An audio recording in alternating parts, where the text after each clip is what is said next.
Last year నేను గుంటూరు ప్రాంతానికి వెళ్ళేటప్పుడు అక్కడ విషయమై కన్వీనర్ ఒక మాట చెప్పడం జరిగింది నాతో. అన్న, చాలామంది పిల్లలు ఆకతాయిగా తిరుగుతున్నప్పుడు యవనస్తులు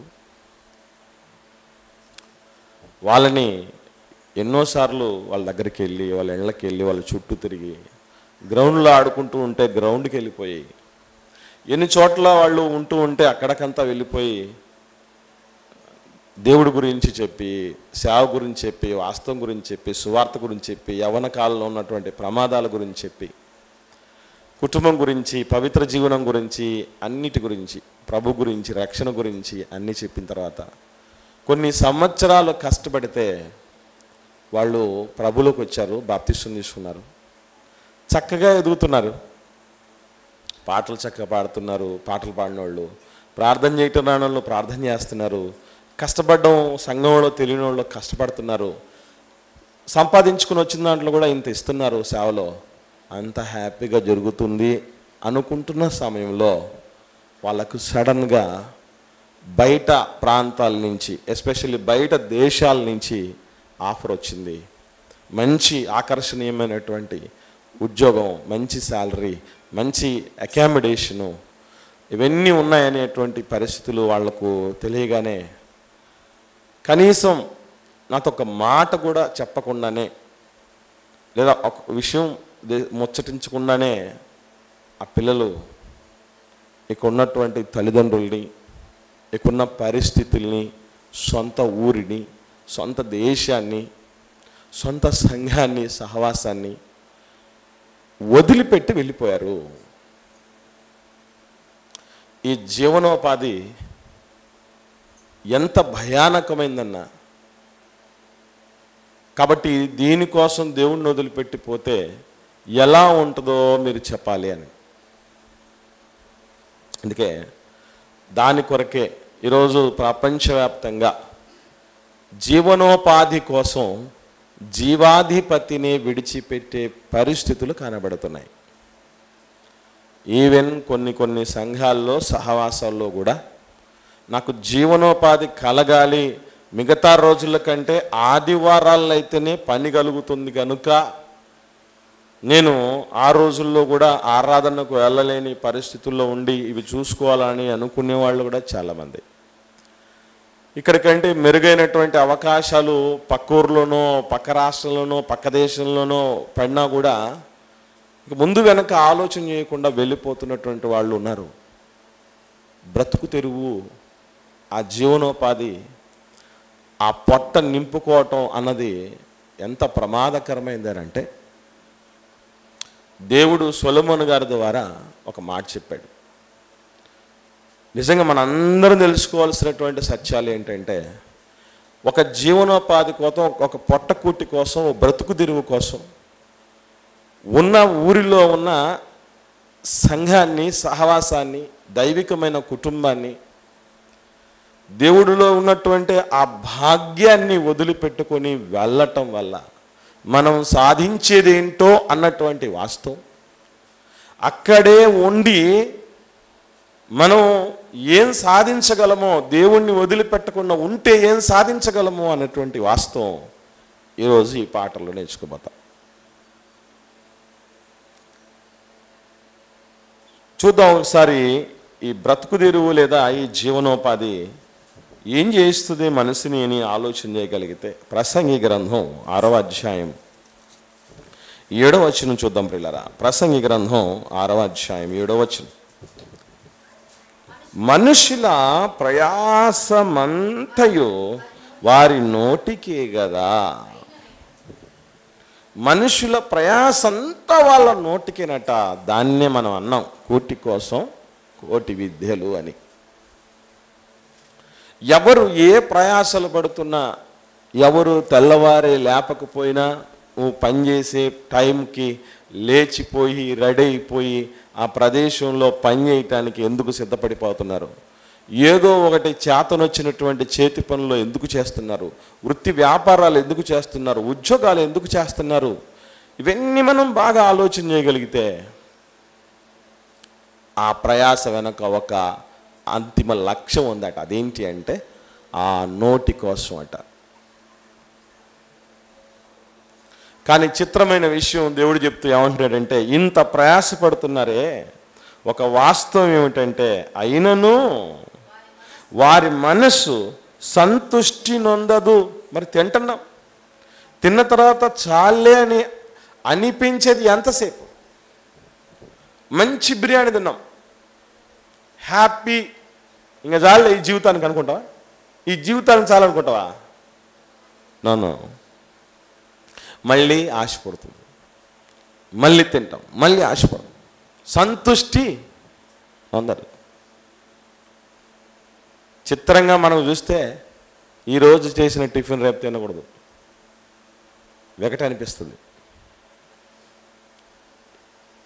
మధ్యాహ్నం తిన్నది మళ్ళీ మధ్యాహ్నం తినలేము. రాత్రి వెరైటీగా ఉండాలి, సాయంత్రం స్నాక్స్ వేరే ఉండాలి, వెరైటీ ఉండాలి. సంతృప్తి ఉండదు.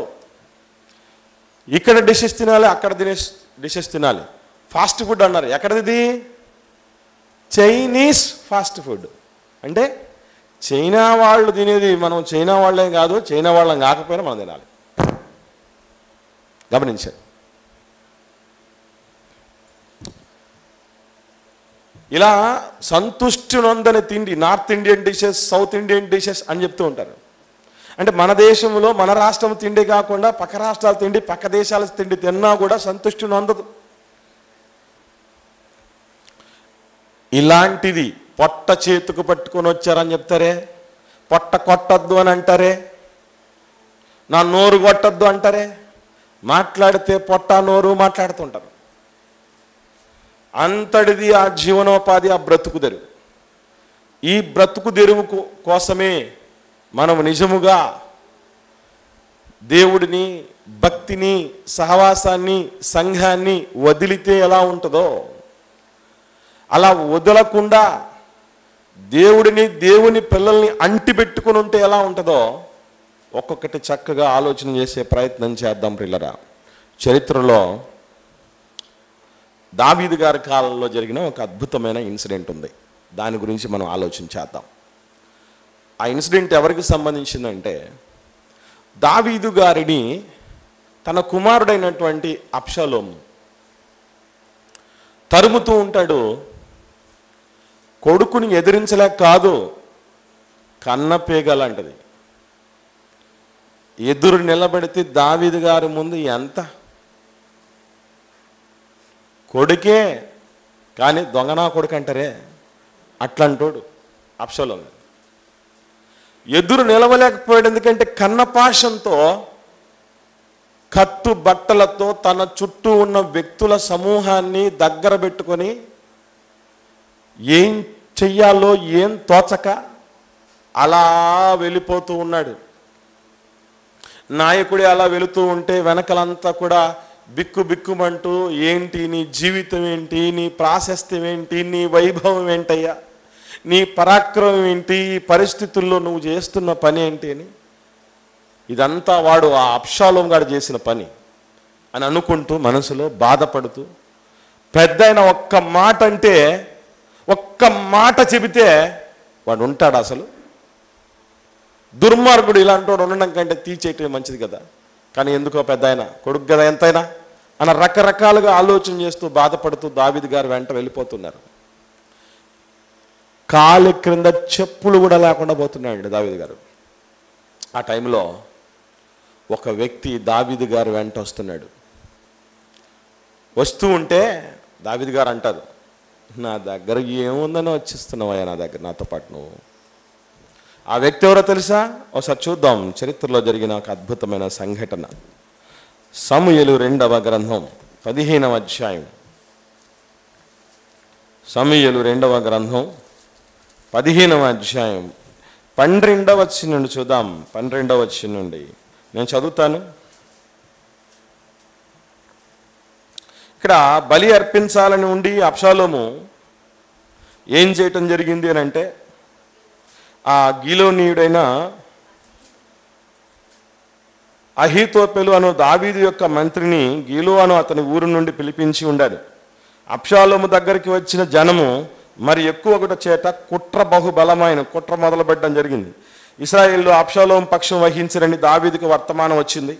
దావీదు యెరూషలేమునందున్న తన సేవకులందరికీ ఇలాగ ఆజ్ఞ ఇచ్చాను, అబ్షాలోము చేతిలో నుండి మనము తప్పించుకొని రక్షణ నొందలేము, మనము పారిపోదము రండి. అతడు హఠాత్తుగా వచ్చి మనల్ని పట్టుకొనకను మనకు కీడు చేయకను పట్టణమును కత్తివాత హతము చేయకను ఉండునట్లు మనం త్వరగా వెళ్ళిపోదము రండి. అందుకు రాజు సేవకులు ఇలాగ మనము చేసిరి, చిత్తగించుము, నీ దాసులమైన మేము మా ఏలిన వాడవును రాజును నీవు సెలవిచ్చినట్టు చేయుటకు సిద్ధముగా ఉన్నాము. అప్పుడు రాజు నగరిని కనిపెట్టుటకై ఉపపత్నులకు 10 మందిని ఉంచిన మీదట తన ఇంటి వారందరిని వెంటబెట్టుకొని కాలినడకను బయలుదేరిను. రాజును అతని ఇంటి వారును బయలుదేరి బెత్మెర్హాకు వచ్చి బస చేసిరి. అతని సేవకులందరూ అతని ఇరుపార్శ్వముల నడిచిరి. కెరేతీయులను పెలేతీయులందరూ గాతు నుండి వచ్చిన 600 మంది గిత్తీయులను రాజునకు ముందుగా నడుచుచుండిరి. గాతు అనగానే ఎవరు గుర్తొస్తారు మనకి? గొల్లియాతు.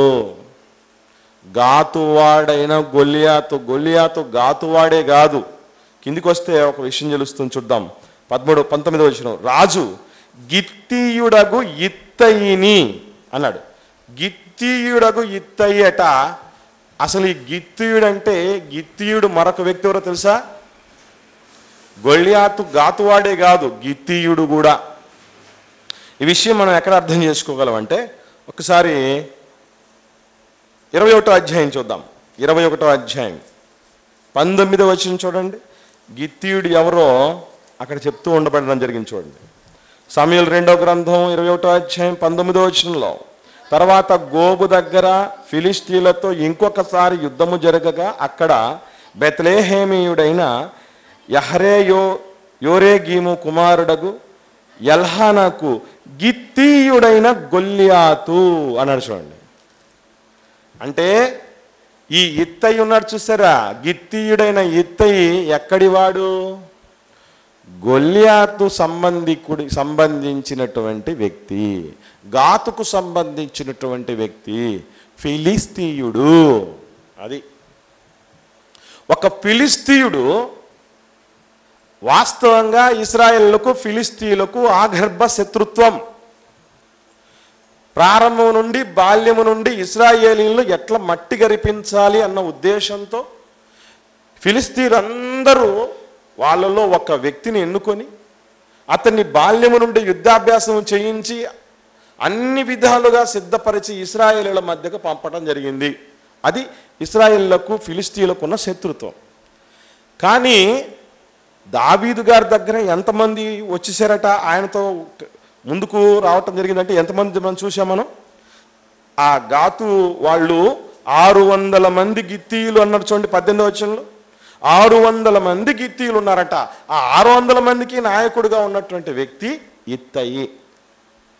ఆ ఇత్తయిని ఏమంటున్నాడు చూద్దాం 19వ వచనంలో. రాజు గిత్తీయుడగు ఇత్తయిని కనుగొని, నీవు నీ నివాస స్థలము కోరు పరదేశివై ఉన్నావు, నీవెందుకు మాతో కూడా వచ్చుచున్నావు? నీవు తిరిగిపోయి రాజున్న స్థలమున ఉండుము. నిన్ననే వచ్చిన నీకు ఎక్కడికి పోవుదమో తెలియకొయున్న మాతో కూడా ఈ తిరుగులాట ఎందుకు? నీవు తిరిగి నీ సహోదరులను తోడుకొని పొమ్ము, కృపా సత్యములు నీకు తోడుగా ఉండునుగాకని చెప్పగా ఏమన్నాడు? నువ్వు నిన్నొచ్చావు మా దగ్గరికి, 600 మందితో వచ్చావు, మేము ఎక్కడికి పోవాలో దిక్కుతో వచ్చిన స్థితిలో ఉన్నాం, బిక్కుమంటూ. మాతో వస్తే నీకేమొస్తుందయా? ఒక దేవుడి బిడ్డతో, ఒక భక్తుడితో, ఓ దేవుని బిడ్డల సహవాసంతో నువ్వు వస్తే వీళ్ళు ఎలా ఉన్నారట? వీళ్ళు ఎలా ఉన్నారంటే అడుక్కునేవాడు కొంత బుడుక్కునేవాడు అని ఒక సామెత ఉంది. ఇప్పుడు అదే పరిస్థితి దావీదు గారిది.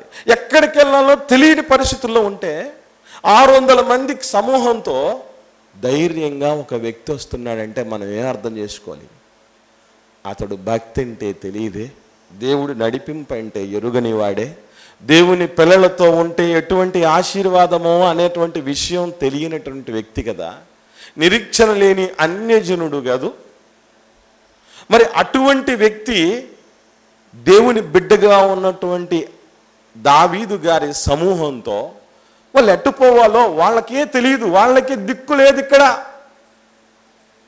వాళ్ళకే దిక్కులేని పరిస్థితుల్లో ఉంటే గిత్తయి వచ్చి 600 మందితో వస్తూ ఉంటే ఎందుకు పోయా మాతో రావటం అని మాట్లాడితే దావీదు గారు ఆయన అన్న మాట చూడండి, ఏమంటున్నాడు? ఇత్తయి 21 వచనం, నేను చచ్చిన బ్రతికిన యెహోవా జీవముతోడు నా ఏలిన వాడవును రాజునగు నీ జీవంతోడు ఏ స్థలమందు నా ఏలిన వాడవు రాజునగు నీ ఉందువో ఆ స్థలమందే నీ దాసుడునైనా నేనుందునని రాజుతో మనవి చేశాడు. ఎట్లా ఉండాలి అంటే వాస్తవంగా దేవుడి దగ్గరకు వచ్చేటప్పుడు షాద్రక్ మేషక్ అబేద్నెగో లాంటి కమిట్మెంట్తో ఉండాలి. గుర్తుపెట్టుకోండి. ఆ కమిట్మెంట్ ఎలా ఉంటుందంటే మా దేవుడు రక్షించడానికి సమర్థుడు, ఒకవేళ రక్షించకపోయినా మేము తగ్గేదే లేదు.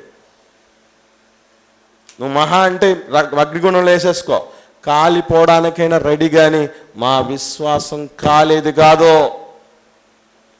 వాటర్ ప్రూఫ్ వాచ్ అంటవే, వాటర్ ప్రూఫ్ మొబైల్ అంటవే, 5 ప్రూఫ్ వస్తువులు అంటవే, అట్లాగా శ్రమల ప్రూఫ్ విశ్వాసం ఉండాలి మనకు. ప్రతికూలతలకు ఎదురు దెబ్బలకు ఎదురు నిలిచి గెలవగలిగిన శక్తి ఉండాలి. అదే చెప్పాడు. ఒక అన్యుడు అంటున్నాడు, నువ్వు నీ పక్షాన దేవుడు ఉన్నాడయా, దేవుడు సన్నిధి ఉందయా నీ దగ్గర, నిన్ను వదిలిపెట్టి నేను ఎక్కడికి పోతాను? దేవుడి జీవంతోడు నీ జీవంతోడు నువ్వు ఎక్కడుంటే ఎక్కడ ఉంటావు. నువ్వు గంజి తాగితే నేను గంజి తాగుతాను, నువ్వు పచ్చి మంచినీళ్ళు తాగి ఊరకుంటే నేను కూడా అలాగే ఉంటాను, కాలి నడుకొని పోతే నీతో కాలి నడుకొని వస్తాను. నిజము తెలిసిన వాళ్ళము, భక్తి ఎరిగిన వాళ్ళము, గమ్యం తెలిసిన వాళ్ళము, లోకానికంటే ప్రత్యేకమైన వాళ్ళము, గొప్ప వాళ్ళము, దేవుడి పక్షాన ఉన్న వాళ్ళము, అన్నీ తెలిసిన వాళ్ళు అనుకున్న వాళ్ళు ఏమైపోతున్నారో తెలుసా ఈరోజు? ఇదే జీవనోపాధి కోసం, నా జీవనం ఎట్లా, నా పరిస్థితులు ఎట్లా, నా కుటుంబం ఎట్లా, నా భవిష్యత్తు ఎట్లా అని దేవుణ్ణి వదిలేసి వెళ్ళిపోతున్నటువంటి ఈ సమాజం మధ్య భక్తి అంటే ఎరుగని ఒక అన్యజనుడికి ఇంత గురేంటి, ఇంత నమ్మకం ఏంటి? అలా నమ్మకంగా వచ్చినందుకు గిత్తీయుడికి జరిగినటువంటి ఘనమైనటువంటి మేలుకరమైనటువంటి ఆశీర్వాదకరమైన పరిస్థితి ఏమొచ్చిందో తెలుసా అండి? ఫలం. మనం కూడా దేనికైనా దేవా నీవే మాకు చాలిన వాడివి, నువ్వు మాకు కుటుంబాన్ని ఇచ్చావు, సంఘాన్ని ఇచ్చావు, సహవాసాన్ని ఇచ్చావు, మేలుకో కీడుకో మంచుకో చెడుకో దేనికైనా సరే మిమ్మల్ని వదిలిపెట్టేది లేదు నాయన. ఇడే ఉంటాం. ఒక కుటుంబం ఇది. వస్తాయి అభిప్రాయ భేదాలు, వస్తాయి, తప్పొప్పులు కనబడుతూ ఉంటాయి, ఇరుకులు ఇబ్బందులు అనిపిస్తూ ఉంటాయి, అనుగుణంగా అనిపించవు కొన్ని సందర్భాల్లో, ఎందుకులే అనిపిస్తూ ఉంటుంది. ఆ కారణం చేతనో లేకపోతే అసలు ఇక్కడ ఇబ్బందికరమైన పరిస్థితులు ఉన్నాయి అనే ఉద్దేశం చేతనో ఉన్న వాటిని వదిలిపెట్టుకొని పోతే, అన్నీ అందుబాటులో ఉన్నప్పుడే ఇంతింత మాత్రం భక్తి ఉంటే, సంఘము సహవాసము సేవ పరిచర్లు ఇన్ని చక్కగా అందుబాటులో ఉన్నప్పుడు ఏమాత్రం ఉంటే, ఏమీ లేని ఊరు కానీ ఊరిలో ఉన్న గొప్పగా బతకడానికి మనలో ఏమైనా యోసేపులు ఉన్నారంటారా? యోసేపు గారులో అంటారు ఉన్నారంటారా? ఆలోచించండి పిల్లరా. గిత్తీయుడైన గిత్తయికి చూసినటువంటి పరిస్థితి మీరు చూస్తే ఆ తర్వాత ఏం జరిగిందో చూద్దాం. 18వ అధ్యాయం, సమూయేలు 2వ గ్రంథం 18వ అధ్యాయంలో ప్రారంభం నుంచి దావీదు తన యొద్దనున్న జనులను లెక్కించి వారి మీద సహస్రాధిపతులను శతాధిపతులను నిర్ణయించి జనులను 3 భాగములుగా చేసి యోవాబు చేతి క్రింద 1 భాగమును, సెరియా కుమారుడు అబీషై అను యోవాబు సహోదరుని చేతి క్రింద 1 భాగమును, గిత్తీయుడైన ఇత్తయి చేతి క్రింద 1 భాగమును ఉంచెను. రాజ్యాన్నంతా 3 భాగాలుగా విభాగించి 3 భాగాల్లో 1 భాగాన్ని నువ్వు ఏలవయ్యా అని ఏం చేశాడంటే ఒక రాజసం ఇచ్చేశాడు, ఒక బాధ్యతనిచ్చాడు. భక్తి లేనివాడే, నిజదేవుడు తెలియని వాడే, ఆయనకి ఎంత నమ్మకం ఉందండి. దేవుని బిడ్డలతో ఉంటే అది దేవుడు దృష్టిస్తాడని, దేవుడు నమ్మకస్తుడని, వదిలిపెట్టేవాడు కాదని, ఆయన ఏ రోజుకైనా మాకు మేలైన స్థితిని ప్రసాదిస్తాడని గిత్తై నమ్మినటువంటి స్థితిలో ముందుకొస్తే, ఒకనాడు దావీదు గారితో పాటు కాలినడకనే ఉన్నాడు, కానీ ఎప్పుడు అలాంటి పరిస్థితి ఉండదు. ప్రియులారా, గుర్తుపెట్టుకోండి. మనం అనుకుంటూ ఉంటాం ఎంతకాలం ఈ బాధలు, ఎంతకాలం ఈ కష్టాలని. నేను కూడా అనుకునేవాడినే. సంఘంలో ఒక కార్యక్రమం ఏర్పాటు చేస్తే 10 రూపాయలు పెట్టాలంటే 10 రూపాయలు నేనే పెట్టుకునేవాడిని.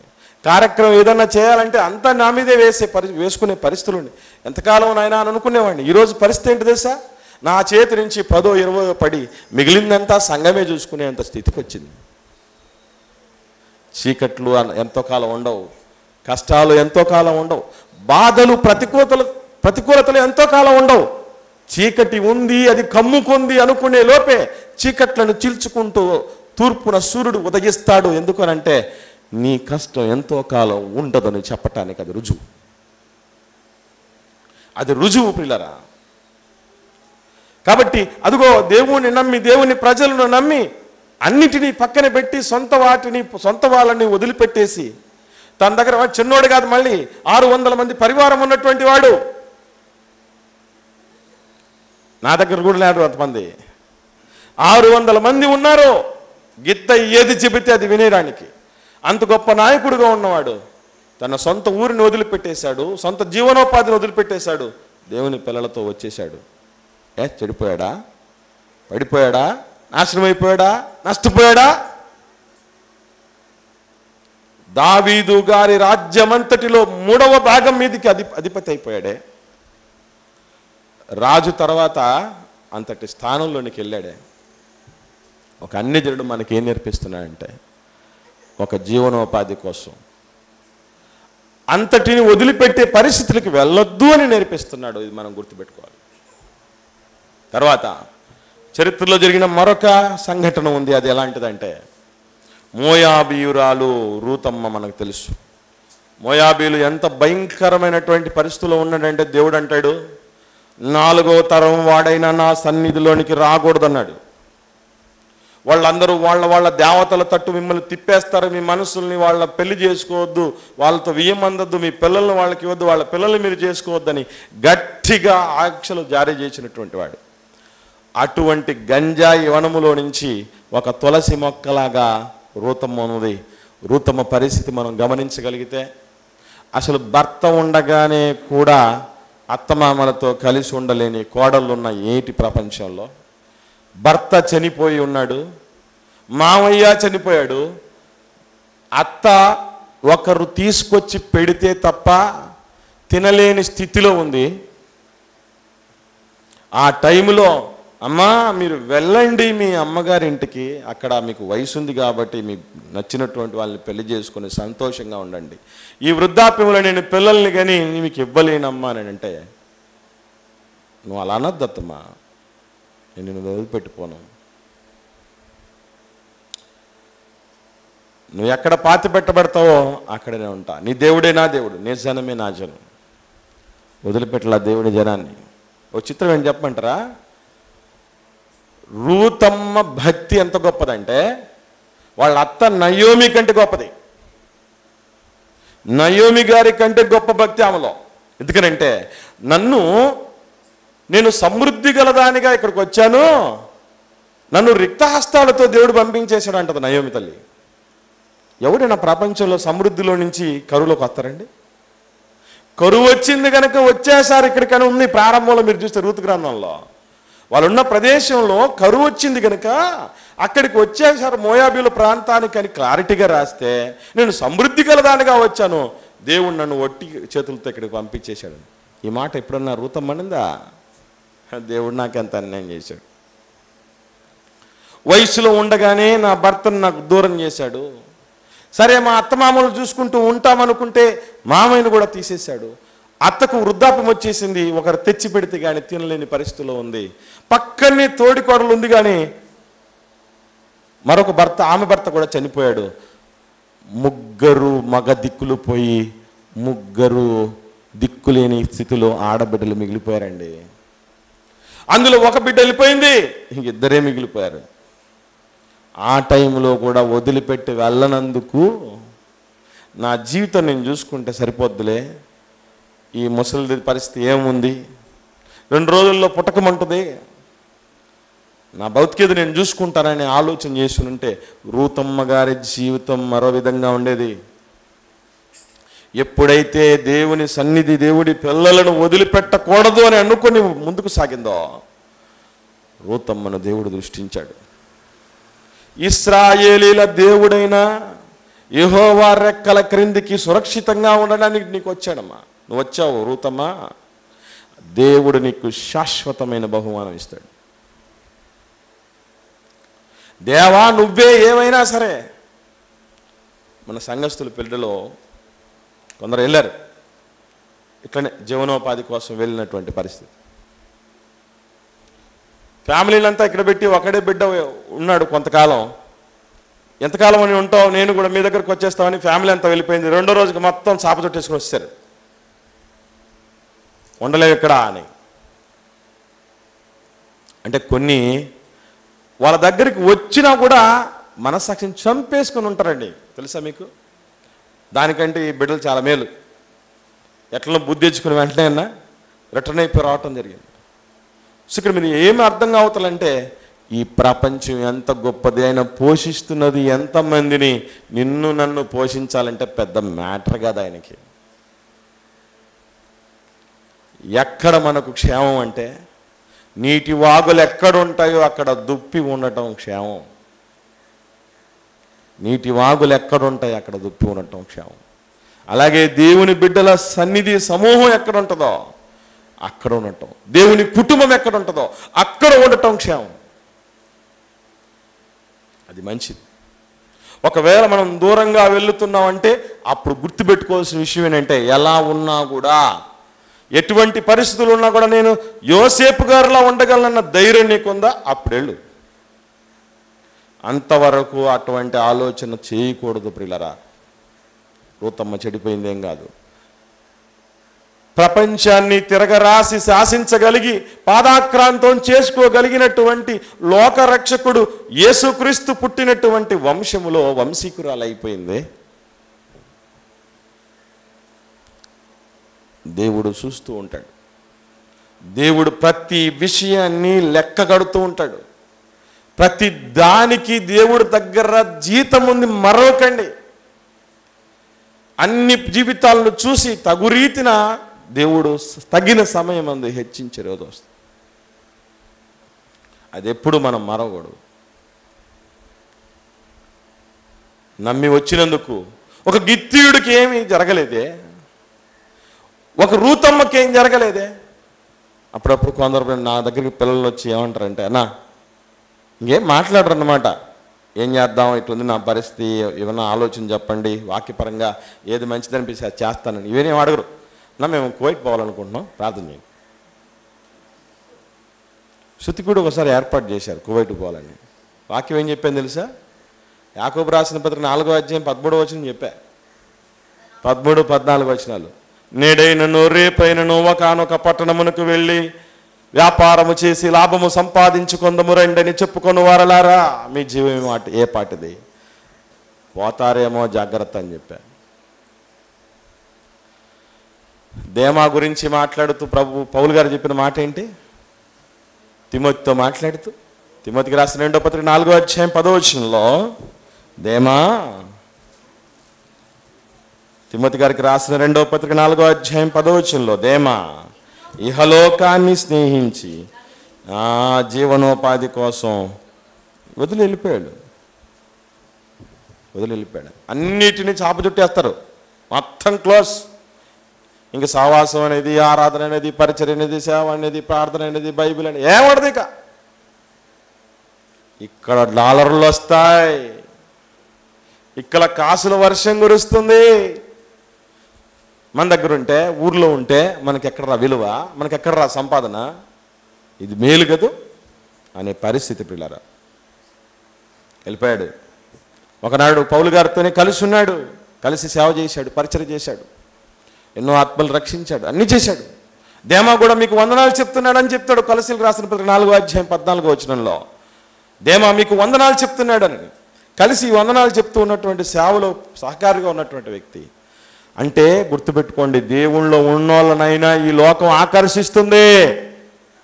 లోకమున ఉన్న వాటినైనా మీరు ప్రేమించొద్దు అని దేవుడు ఎందుకు అంటాడంటే, అందుకే అది ప్రేమించడానికి ఎప్పుడు పురికొల్పుతుంది. అందుకే ప్రియులారా గుర్తుపెట్టుకోండి, దేవుడి కంటే నాకు ఈ జీవనోపాధి గొప్ప అనుకుంటే రేపు దేవుడు నీ ఆశ్రయించే రోజులు వస్తాయి. నీ నా జీవనోపాధి అన్నిటికీ సమాధానం కాదు. 2 సార్లు చావు అంచునకు వెళ్ళి బ్రతికి బట్టగట్టి రావడం జరిగింది మాకు సజీవ సాక్షిగా సోదరుడు విలేమన్నా. దేనివల్ల? బాగా సంపాదించుకున్న డబ్బుల వల్ల ఎనుకు బయటకు వచ్చాడు అనుకున్నారా? దేవుడి కృప వల్ల దేవుని పిల్లలందరూ కూడా మా సోదరుడు ఇంకా సేవ ఉందేమో నాయన కాపాడు, మీ చిత్తమైతే కరుణించి అని మనం చేసిన ప్రార్థనలు, ఇది చిన్ని మనవంతు సహకారం వల్ల, మరి ముఖ్యంగా ఆకాశం కంటే మిక్కిలి ఎచ్చైన దేవుని కృప వల్ల ఈరోజు మన మధ్య ఉన్నాడు. సంపాదించుకున్న సంపాదన అన్నిటికీ పరిష్కారం కాదు, మర్చిపోకండి.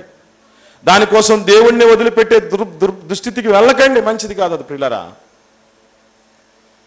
దేవుడే మన పక్షాన ఉంటే మనకు వచ్చేటువంటి సమస్య ఏంటండి అసలు? అందుకే దేవుడు అంటాడు, ప్రేమ లేని చోట క్రొవ్విన వాటిని తినడం కంటే, మాంసం తినడం కంటే ప్రేమ కలిగిన చోట ఆకుకూర పోయినవి మేలు. మనం ఏమనుకుంటామంటే, అది ఎలాంటి ప్రదేశమైనను నాకు నిమిత్తము లేదు, నాకు మాంసము కావాలను, నాకు సమృద్ధి కావాలను. కొన్ని ఇళ్ళలో చూస్తూ ఉంటాం, పక్కాగా ఏది స్టాక్ ఉండకపోయినా, ఆకుకూరలు కాయగూరలు స్టాక్ ఉండకపోయినా మాంసం స్టాక్ ఉంటుంది. అది ఉండాల్సిందే. ఏది ఏమైనా పిల్లరా, ఒకటే, తప్పిపోయి తిరిగి వచ్చిన కుమారుడు చాలా మంచోడండి. ఎందుకంటే నా తండ్రి ఇంట పని వాళ్ళకైనా సమృద్ధిగా ఆహారం దొరుకుతుంది, నేను మా నాన్నను వదిలిపెట్టి, నా తండ్రిని సన్నిధిని వదిలిపెట్టి, నా సోదరుని వదిలిపెట్టి వచ్చినందుకు ఇక్కడ ఏమవుతున్నాను? పొట్టుతో కూడా ఆకలి తీర్చుకోవాలంటే కుదరట్లేదట. పందులను కాస్తున్నాడు, కానీ కాయించుకున్నాడు, పొట్టిచ్చాడు. నాకు కూలి వే అంటే, పందులతో పాటు పొట్టు తినిపోరా బాబు అని తోసాడట. వేశ్యలతో తినివేసిన పరిస్థితి. దేవుడు లేదు, దెయ్యం లేదు, భక్తి లేదు, పాడు లేదు. దేహం ఎందుకు ఇచ్చాడో, కామం ఎందుకు పెట్టాడో, అది దైవ నియమంలో ఎలా తీర్చుకోవాలో ఏంటో, కుటుంబం ఎందుకు ఇచ్చాడో, అయిన వాళ్ళు ఎందుకు ఇచ్చాడో, ఆత్మీయతలు ఎందుకు ఇచ్చాడో, సంఘం ఎందుకు ఇచ్చాడో ఏం అర్థం కాని స్థితిలో ఉన్నప్పుడు, తర్వాతైనా బుద్ధి తెచ్చుకున్న తర్వాతైనా తిరిగి రావచ్చే ప్రయత్నం చేయండి. కరుడు కట్టిన వాడిగా ఉండిపోలేదు, కఠినాత్ముడుగా ఉండిపోలేదు, తప్పిపోయి తిరిగి వచ్చిన కుమారుడు. యూదా మాత్రం తిరిగి రాలేకపోయాడు. చూడండి, గుర్తుపెట్టుకోండి, యూదా రాలేకపోయాడు. సిలువ మీద ఉన్న దొంగేమో, ప్రభువా నాకు దయ చూపించయ్యా అని అన్నందుకు దిక్కుమొక్కులినడు, సహవాసం తెలియనటువంటి యేసు ప్రభుతో ఉన్నటువంటి పరిస్థితి, ఆ కనెక్టివిటీ లేనటువంటి వాడు, సంబంధం లేనటువంటి వాడేమో ప్రభుతో పాటు పరదేశకు పోయాడు. మహానీయుడు నిజంగా. ప్రభు కంటే ముందు పరదేశకు పోయిన వాళ్ళు ఒక ఘనత, పరదేశకి వెళ్ళారన్న ఘనత పొందిన వెళ్తే, ప్రభుతో పాటు పరదేశకి వెళ్ళిపోవటం, ప్రభుతో పాటు ఉండటం ఎంత గొప్ప సంగతి. ఆ పరిస్థితి ఇస్కరియోతు యూదా పొందుకోలేకపోయాడు. కాబట్టి ప్రియులారా దయచేసి గమనించండి, జీవనోపాధి కోసం దేవుణ్ణి, భక్తిని, సహవాసాన్ని వేటిని వదిలిపెట్టే పరిస్థితి వెళ్ళకండి. ఒకవేళ అలా వెళుతున్నారో గుర్తుపెట్టుకోండి, మనం ఎక్కడుంటే అక్కడ ఒక దేవుడి సన్నిధి ఉండగలగాలి. పౌలు గారితో పాటు అకుల ప్రిస్కిల్లా దంపతులు తిరగలే, కానీ పౌలు గారు వచ్చి వెళ్ళిన తర్వాత వాళ్ళ ఇల్లు సంఘానిగా చేసుకున్నారు. తమ ఇంట ఉన్న సంఘం అంటే నువ్వు ఎక్కడుంటే అక్కడ పరిచర్య వెలవాలి, సేవ జరగాలి, సంఘం ఏర్పాటవ్వాలి, సహవాసం ఏర్పాటవ్వాలి. సంఘం ఇప్పుడు ఎలా ఉండాలంటే గుర్తుపెట్టుకోండి, అప్పుడప్పుడు మర్రి చెట్టు నీళ్ళలో ఏ చెట్టు పెరగదంట. విన్నారా? మర్రి చెట్టు నీళ్ళలో ఏ చెట్టు పెరగదు. మర్రి చెట్టులో ఉండకూడదు సంఘం. ఎందుకంటే ఈ సంఘం నుంచి పిల్ల సంఘాలు చాలా రావాలి. ఆ లక్షణం దేనికి ఉంటుందంటే అరటి చెట్టుకు ఉంటుంది. మీరు ఎప్పుడైనా అరటి చెట్టుని గమనించారా? అరటి చెట్టు అలా ఉంటే చుట్టుపక్కల మళ్ళీ పిలక చెట్లు వస్తాయి, పిలక మొక్కలు అలా ఉంటాయి. సంఘం ద్వారా ఇదిగో సైమన్ ఒక చోట ఒక పిలకను ఏర్పాటు చేశాడు. రాజంపేటలో ఒక పిలక, కోడూరులో ఒక పిలక, పూర్మావిలో ఒక పిలక, బద్దేలో ఒక పిలక. ఇట్లాగా అరటి చెట్టులాగా పిలక మొక్కలు వేసేటువంటి స్థితిలో సంఘం ఉండాలి. ఆ పిలక మొక్క నువ్వు అవ్వడానికి వెళ్ళాలి అక్కడికి. అక్కడ మన తరపున ఒక సంఘం, సహవాసం, అనేకులైనటువంటి వారికి ఒక దీపస్తంభంగా, ఒక ఆశ్రయంగా ఉండటానికి వెళ్ళాలి. అలాగైతే వెళ్ళు, అది సాధ్యమైతే వెళ్ళు. కుదరదా? అశక్తుడువా, అశక్తురాలువా? దేవా, ఇదిగో నీ బిడ్డల సన్నిధి, నా కుటుంబం ఇచ్చావు, ఈ కుటుంబంలోనే ఉంటాను, ముంచుతావో తెలుస్తావు, నీ ఇష్టం అని భారం వేయండి. దేవుడు దృష్టిస్తాడు. దేవుడు వదిలిపెట్టలేదు గిత్తైని, దేవుడు వదిలిపెట్టలేదు రూతమ్మని. అలాంటి వాళ్ళని వదిలిపెట్టకపోతే ఆయనే శరణని వచ్చినటువంటి వాళ్ళు మనల్ని వదిలిపెడతాడు. ఆయన వదిలిపెట్టినా పర్లేదు, ఇప్పటిదాకా ఎంతో చేశాడు. వదిలిపెడుతున్నాడంటే గుర్తుపెట్టుకోండి, అది కూడా మన మేలుకే. అప్పుడప్పుడు నాకే ఎందుకు ఇన్ని బాధలు వస్తున్నాయి అనుకుంటూ ఉంటారు. కారణం ఏంటో తెలుసా? నువ్వు శక్తిమంతుడు అని అర్థం, నువ్వు శక్తిమంతురాలు అని అర్థం. ఒంటరిగానే అందరూ వదిలిపెట్టిపోయినా గెలవగలవు అన్నటువంటి నమ్మకం దేవుడికి. ఆ నమ్మకాన్ని ఎప్పుడు ఒమ్ము చేయకండి. కనుక జీవనోపాధి కంటే జీవాధిపతి గొప్పవాడు. ఆయన్ని వదిలిపెట్టిపోతే మనకు మిగిలేది నాశనమే. దేమా తిరిగి రాలే, యూదా తిరిగి రాలే, అర్ధాంతరంగా జీవితాలు ముగిసిపోయాయి. ఆ చరిత్రను కాదు రిపీట్ చేయాల్సింది. గీత ఈ చరిత్రను రిపీట్ చేయి, రూతమ్మ చరిత్రను రిపీట్ చేయి, అది మంచిది. ప్రార్థన చేద్దాం.